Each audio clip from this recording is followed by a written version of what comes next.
കുട്ടൻ, ജാഥ പയ്യന്നൂരിലേക്ക് എത്തുമ്പോൾ സ്വാഭാവികമായും രാഷ്ട്രീയ കേരളം ഒന്നടങ്കം ആകാംക്ഷയിലായിരുന്നു.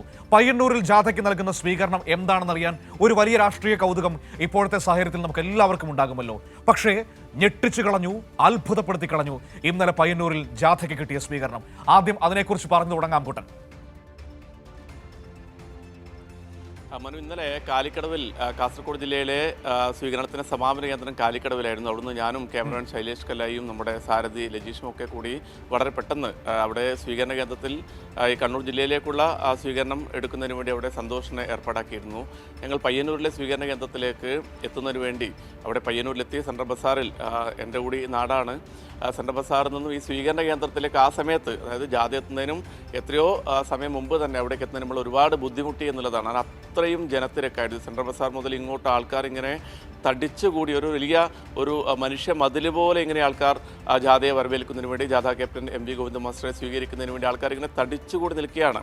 അവിടെ കാലിക്കടവിലാണെങ്കിൽ കണ്ണൂർ ജില്ലയിലേക്കുള്ള പ്രവേശനം ആ ജില്ലാ അതിർത്തിയിൽ നൂറുകണക്കിന് ബൈക്കുകളുടെ, ഇരുചക്ര വാഹനങ്ങളുടെ അകമ്പടിയോടുകൂടി വലിയ ഒരു യുവ നിര തന്നെ അവിടെ കാത്തു നിൽക്കുന്നുണ്ടായിരുന്നു. ഇവിടെ ഈ സ്വീകരണ കേന്ദ്രത്തിലേക്ക് എത്തുമ്പോൾ അകത്ത് ആ പോലീസ് മൈതാനി നിറഞ്ഞു കവിഞ്ഞ ആൾക്കൂട്ടം, അതിൻ്റെ പുറത്ത് അതിനേക്കാൾ വലിയ രീതിയിലുള്ള ഒരു ജനസഞ്ചയം തന്നെ ജാഥയെ വരവേൽക്കുന്നതിന് വേണ്ടി കാത്തു നിൽക്കുന്നുണ്ടായിരുന്നു. MV ഗോവിന്ദൻ മാസ്റ്റർ തന്നെ പറഞ്ഞതുപോലെ ഈ സ്വീകരണത്തിൻ്റെ ഒരു പ്രധാനപ്പെട്ട ശ്രദ്ധേയമായൊരു കാര്യം അത് മനു പറഞ്ഞു. ഇന്നലെ MV ഗോവിന്ദൻ മാസ്റ്റർ പ്രസംഗത്തിൽ തന്നെ പറഞ്ഞു, ഇവിടെ CPIഎമ്മിനെതിരെ, അതായത് കേരളത്തിലെ തന്നെ പാർട്ടിയുടെ കരുത്തുറ്റ കേന്ദ്രമായ കണ്ണൂരിൽ ഏറ്റവും ശക്തമായ കേന്ദ്രം പയ്യന്നൂർ, ഈ പയ്യന്നൂരിലെ CPIഎമ്മിനെ LDFനെ തകർക്കുന്നതിന് വേണ്ടി ആസൂത്രിതമായ ചില അപവാദ പ്രചരണങ്ങൾ നടത്തിക്കൊണ്ട് ചില നീക്കങ്ങൾ നടക്കുന്നൊരു ഘട്ടം കൂടിയാണിത്. അത് CPIഎമ്മിൽ നിന്നും പുറത്താക്കപ്പെട്ട മുൻ CPIഎം ജില്ലാ കമ്മിറ്റി അംഗം V കുഞ്ഞികൃഷ്ണൻ്റെ നേതൃത്വത്തിൽ ചില മാധ്യമങ്ങളൊക്കെ ഉപയോഗപ്പെടുത്തിക്കൊണ്ടുള്ള ആസൂത്രിതമായ നീക്കം നടക്കുന്നൊരു ഘട്ടം കൂടിയാണ്.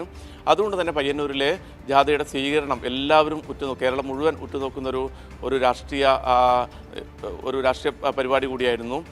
അതുകൊണ്ട് തന്നെ സാധാരണ നമുക്കറിയാം, ഇവിടെ ജാഥകൾ വരുമ്പോൾ, CPIഎമ്മിൻ്റെ പരിപാടി വരുമ്പോൾ വലിയ ജനസഞ്ചയം ഇവിടെ ആ ജാഥയെയും അല്ലെങ്കിൽ CPIഎമ്മിൻ്റെ പരിപാടികൾ, LDFിൻ്റെ പരിപാടികൾ അണിനിരക്കും. കാരണം അത്രയും കരുത്തുറ്റൊരു കേന്ദ്രമാണ് ഈ പയ്യന്നൂറും തൊട്ടടുത്തുള്ള പെരിങ്ങോം ഏരിയ. 2 കമ്മിറ്റികൾ ചേർന്നുകൊണ്ടാണ് പയ്യന്നൂർ മണ്ഡലം എന്നുള്ളത്.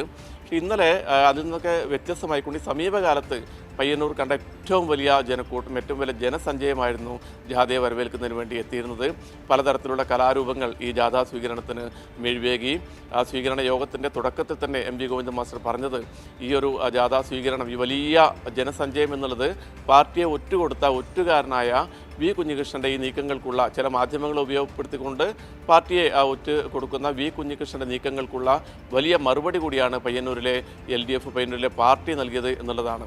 ഈ ഒറ്റുകാരൻ്റെ സ്ഥാനം ചവറ്റുകൊട്ടയിലാണ്, ചരിത്രത്തിൻ്റെ ചവറ്റുകൊട്ടയിലായിരിക്കുമെന്നും MV ഗോവിന്ദൻ മാസ്റ്റർ ഇന്നലെ മുന്നറിയിപ്പ് നൽകിയിരുന്നു. അതോടൊപ്പം തന്നെ ഈ V കുഞ്ഞികൃഷ്ണൻ കഴിഞ്ഞ ദിവസങ്ങളിലൊക്കെ നടത്തിയ വെളിപ്പെടുത്തലുകൾ എന്ന് പറഞ്ഞുകൊണ്ട് മാധ്യമങ്ങളിൽ വരുന്ന വാർത്തകൾ, V കുഞ്ഞികൃഷ്ണൻ്റെ ഈ പറയുന്ന ആരോപണങ്ങൾ അല്ലെങ്കിൽ അപവാദ പ്രചാരണങ്ങൾ, അതൊക്കെ നേരത്തെ പാർട്ടി അന്വേഷിച്ച് തള്ളിക്കളഞ്ഞ കാര്യമാണ്. അത് വീണ്ടും ആവർത്തിക്കുന്നു. അതായത് വളരെ നിർണായകമായ ഒരു ഘട്ടത്തിലേക്ക് വരുന്നു. നിയമസഭാ തെരഞ്ഞെടുപ്പ് വരുന്നു. അതോടൊപ്പം തന്നെ പാർട്ടി നേതാക്കൾ ഗൃഹസന്ദർശനം നടത്തിക്കൊണ്ട് ജനങ്ങളുമായി സംവദിക്കുന്ന ഒരു ഘട്ടത്തിലാണ് ഇത്തരത്തിൽ പാർട്ടിയെ പൂർണ്ണമായും ഒറ്റുകൊടുക്കുന്ന ഒരു നിലപാടിലേക്ക് V കുഞ്ഞികൃഷ്ണൻ മാറിയത്. അതുകൊണ്ട് തന്നെ ഈ V കുഞ്ഞികൃഷ്ണൻ പറയുന്നത് എല്ലാ കാര്യമെന്നും അതിനുള്ള കൃത്യമായ മറുപടിയാണ് പയ്യന്നൂരിൽ തടിച്ചുകൂടിയ ഈ മഹാജനാവലി എന്നും MV ഗോവിന്ദൻ മാസ്റ്റർ ഇന്നലെ തന്നെ പറഞ്ഞിരുന്നു. ഇന്നലെ പയ്യന്നൂരിലാണ് ജാഥ സമാപിച്ചത്. ഇന്ന് കണ്ണൂർ ജില്ലയിൽ തന്നെയാണ് പര്യടനം തുടരുന്നത്. രാവിലെ പഴയങ്ങാടിയിലാണ്, കല്യാശ്ശേരി മണ്ഡലത്തിലെ പഴയങ്ങാടിയിലാണ് ആദ്യ സ്വീകരണം. പഴയങ്ങാടിയിൽ ഇന്നലെ കാസർഗോഡ് നടന്ന പോലെ തന്നെ സമൂഹത്തിലെ വിവിധ മേഖലകളിൽ നിന്നും തിരഞ്ഞെടുക്കപ്പെട്ട വ്യക്തികളുമായി ജാഥ ക്യാപ്റ്റൻ സംവദിക്കും. അതിൽ ക്രിയാത്മകമായ നിർദ്ദേശങ്ങൾ, നവകേരളം പടുത്തുയർത്തുന്നതിനുള്ള ക്രിയാത്മകമായ നിർദ്ദേശങ്ങൾ, ഇനി വരുന്ന കാലങ്ങളിൽ LDF എങ്ങനെയൊക്കെ ഏതൊക്കെ രീതിയിൽ മുന്നോട്ട് പോകണം, ഇവിടെ കേരളത്തിൻ്റെ വികസനത്തിന് ഉതകുന്ന മികച്ച കാഴ്ചപ്പാടുകളൊക്കെ ആ മുഖാമുഖത്തിൽ, ആ കൂടിക്കാഴ്ചയിൽ ഉരുത്തിരിയും. അതിനുശേഷം ഗോവിന്ദൻ മാസ്റ്ററുടെ വാർത്താ സമ്മേളനമുണ്ട്. പിന്നീടാണ് ആദ്യ സ്വീകരണം. അതിനുശേഷം തളിപ്പറമ്പിലാണ് ജാഥയുടെ സ്വീകരണം. പിന്നീട് ശ്രീകണ്ഠാപുരം, അതായത് ഇരിക്കൂർ മണ്ഡലത്തിലെ ശ്രീകണ്ഠാപുരത്തും പേരാവൂർ മണ്ഡലത്തിലെ ഇരിട്ടിയിലാണ് ഇന്നത്തെ ജാഥാ സമാപനം. നാളെയും കണ്ണൂർ ജില്ലയിൽ തന്നെയാണ് ജാഥാ പര്യടനം നടത്തുക. മനു, കുട്ടൻ, ഇപ്പോൾ 2 ദിവസമായി ജാഥയോടൊപ്പം സഞ്ചരിക്കുകയാണല്ലോ. മഞ്ചേശ്വരത്ത് നിന്ന്, കുമ്പളയിൽ നിന്ന് തുടങ്ങിയ യാത്രയാണല്ലോ. ഇപ്പോൾ പയ്യന്നൂരിൽ എത്തി നിൽക്കുമ്പോൾ ഓരോ കേന്ദ്രങ്ങളിലേക്ക് എത്തുമ്പോഴും കിട്ടിയ ഒരു പൊതുസമൂഹത്തിൻ്റെ, ജനസമൂഹത്തിൻ്റെ ഒരു അഭിപ്രായങ്ങൾ എങ്ങനെയായിരുന്നു ജാഥയെക്കുറിച്ച്, ജാഥ വഴികളെക്കുറിച്ച്, ഒപ്പം തന്നെ LDFിൻ്റെ സാധ്യതകളെക്കുറിച്ച്, സർക്കാരിനെക്കുറിച്ചൊക്കെ ആളുകൾ പങ്കുവയ്ക്കുന്ന കമൻറ്റുകൾ എന്താണ് കുട്ടൻ? മനു, ഈ വടക്കൻ കേരളത്തിൻ്റെ ഏറ്റവും അങ്ങേയറ്റത്തുള്ള മഞ്ചേശ്വരത്തെ കുമ്പളയിൽ വെച്ചാണ് മുഖ്യമന്ത്രി ജാഥ ഉദ്ഘാടനം ചെയ്തത്. കുമ്പളയിൽ നമ്മൾ ഈ വലിയ രീതിയിലുള്ളൊരു ജനക്കൂട്ടം മുഖ്യമന്ത്രിയെ കേൾക്കുന്നതിന് വേണ്ടി എത്തി, ജാഥയെ വരവേൽക്കുന്നതിന് വേണ്ടി എത്തിയിരുന്നു. അതോടൊപ്പം തന്നെ കാസർഗോഡ് നഗരത്തിലും, മനുവിനൊക്കെ അറിയാം, കാസർഗോഡും മഞ്ചേശ്വരത്തും LDF-ന് വലിയ സ്വാധീനമുള്ള കേന്ദ്രങ്ങളല്ല, പക്ഷേ വലിയ രീതിയിലുള്ള ജനക്കൂട്ടം ഈ പൊതുയോഗങ്ങളിലേക്ക്, സ്വീകരണ യോഗങ്ങളിലേക്ക് ഒഴുകിയെത്തുന്നുണ്ട്. അതിനുശേഷം ഇന്നലെ മുതൽ ഇങ്ങോട്ട് LDF-ൻ്റെ പ്രത്യേകിച്ച് CPI-ൻ്റെ ശക്തി കേന്ദ്രങ്ങളിൽ കൂടി തന്നെയാണ് ജാഥയുടെ പര്യടനം. അതിൻ്റെ ഒരു മികവ്, അതിൻ്റെ ഒരു മിഴിവ് ജാഥയുടെ ഓരോ കേന്ദ്രങ്ങളും നമുക്ക് കാണാൻ പറ്റും. ഉദുമയിലെ പെരിയാട്ടടുത്തൊക്കെ വലിയ രീതിയിലുള്ള ജനസഞ്ചയം ജാഥയെ വരവേൽക്കാൻ വേണ്ടി എത്തുന്നു. പിന്നീട് കാഞ്ഞങ്ങാടും കാലിക്കടവിലുമൊക്കെ ഇരമ്പിയാർത്തുകൊണ്ടാണ് ഒരു ജനസഞ്ചയം ഈ ജാഥയെ വരവേൽക്കുന്നതിന് വേണ്ടി എത്തുന്നത്. കൃത്യമായി ഇതിനകത്ത് ഈ ജാഥ കൊണ്ട് ഉദ്ദേശിക്കുന്നത് തന്നെ കഴിഞ്ഞ 10 വർഷക്കാലം LDF സർക്കാർ നടപ്പിലാക്കിയ സമാനതകളില്ലാത്ത വികസന പ്രവർത്തനങ്ങൾ, ക്ഷേമ പ്രവർത്തനങ്ങൾ എല്ലാ തരത്തിലും, അതായത് സമൂഹത്തിൻ്റെ വിവിധ മേഖലകളിൽപ്പെട്ടവരെ ചേർത്ത് പിടിച്ചുകൊണ്ടുള്ള വികസന പ്രവർത്തനങ്ങളാണ് LDF സർക്കാർ നടത്തിയിരുന്നത്.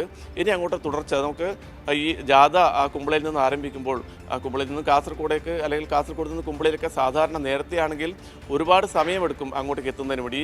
നാഷണൽ ഹൈവേയുടെ, ദേശീയപാതയുടെ ആ റീച്ച് പൂർത്തിയായതോടുകൂടി തന്നെ 5-6 മിനിറ്റ് കൊണ്ട് കാസർഗോഡ് നിന്നും കുമ്പളയിലെത്താൻ പറ്റുമെന്നുള്ളതാണ്. അത്തരത്തിൽ ഒരു വികസനത്തിൻ്റെ പന്താവിലൂടെയാണ് ജാഥ ആദ്യ ദിവസം തന്നെ പര്യടനം തുടങ്ങിയത്.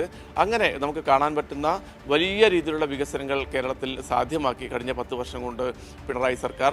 അതുകൊണ്ട് തന്നെ ഈ സർക്കാരിൻ്റെ തുടർച്ച എന്നുള്ളത് ഈ ഓരോ മലയാളിയെ സംബന്ധിച്ചും വളരെ അത്യന്താപേക്ഷിതമാണ്. കാരണം വെച്ചാൽ നമ്മുടെ നാട് വികസിക്കണമെങ്കിൽ, അതോടൊപ്പം നവകേരളം പടുത്തുയർത്തണമെങ്കിൽ സ്വാഭാവികമായും LDF സർക്കാർ തന്നെ വീണ്ടും അധികാരത്തിൽ വരണം. അതിനുള്ളൊരു നാന്ദി കുറിക്കുന്ന ഒരു വലിയ മഹാസംഗമം കൂടിയായിരുന്നു ഈ ജാഥയുടെ ഓരോ സ്വീകരണ കേന്ദ്രങ്ങളും. ജനങ്ങൾക്കൊക്കെ അതിനെക്കുറിച്ച് കൃത്യമായി അവബോധമുണ്ട്. ഈ ഗ്രാമീണ പ്രദേശങ്ങൾ, നമുക്കറിയാം, ഈ ഉത്തര കേരളത്തിൻ്റെ ഗ്രാമീണ മേഖലകളിലൂടെയാണ് ജാഥ പോകുന്നത്. അവിടെയൊക്കെ ഈ പെൻഷൻ വാങ്ങുന്ന ലക്ഷക്കണക്കിന് ആൾക്കാരുണ്ട്, പ്രായമായവർ. അവരൊക്കെ ജാഥയിലേക്ക് വളരെ ആവേശത്തോടുകൂടി പങ്കെടുക്കുന്നു.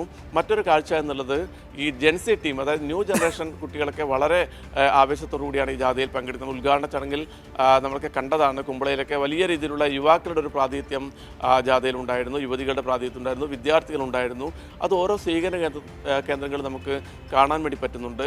അങ്ങനെ സമൂഹത്തിൻ്റെ എല്ലാ മേഖലകളിലും പെട്ട, എല്ലാ തുറകളിലും പെട്ട ആൾക്കാർ വളരെ ആവേശത്തോടുകൂടി ജാഥയെ വരവേൽക്കുന്നു. ജാഥാംഗങ്ങളും ജാഥാ ക്യാപ്റ്റനും ഒക്കെ കൃത്യമായി ഇനി അങ്ങോട്ടുള്ള കേരളം എങ്ങനെ മുന്നോട്ട് പോകണം, അതായത് കഴിഞ്ഞ 10 വർഷമായി ഒരു തരത്തിലുള്ള പ്രശ്നങ്ങളില്ലാത്തൊരു നാടായി കേരളം മാറുന്നു, വർഗീയ കലാപങ്ങളില്ല, അത്തരത്തിലൊരു വിഷയങ്ങളുമില്ല. അത് മുഖ്യമന്ത്രി തന്നെ ചൂണ്ടിക്കാട്ടിയിട്ടുണ്ട്. ചില ആൾക്കാർ കഴിഞ്ഞ 10 വർഷക്കാലം ഈ അധികാരത്തിലില്ലാത്തതിൻ്റെ അസ്വസ്ഥത കൊണ്ട് വർഗീയ പരാമർശങ്ങളൊക്കെ നടത്തുന്നുണ്ട്, നാടിനെ ഭിന്നിപ്പിക്കാനുള്ള പരാമർശങ്ങളൊക്കെ നടത്തുന്നുണ്ട്. പക്ഷേ ഒരു തരത്തിലും ഒരു വർഗീയ ശക്തികളെയും തലയുയർത്താൻ പോലും LDF സർക്കാർ സമ്മതിക്കില്ല. അത് കേരളത്തിന് അനുഭവവേദ്യമായ കാര്യമാണ്. അതുകൊണ്ട് തന്നെ അത്തരത്തിൽ ഒരു നല്ല കേരളം പടുത്തുയർത്തുന്നതിന് വേണ്ടി ഇതുവരെ നടത്തിയ വികസന പ്രവർത്തനങ്ങൾ ഇനിയും തുടർന്നു പോകുന്നതിനൊക്കെ വേണ്ടിയുള്ള ആ ഒരു വലിയ പ്രവർത്തനങ്ങളിൽ ആവേശത്തോടു കൂടിയാണ് ഓരോ ജനങ്ങളും പങ്കാളികളാവുന്നത്. മനു.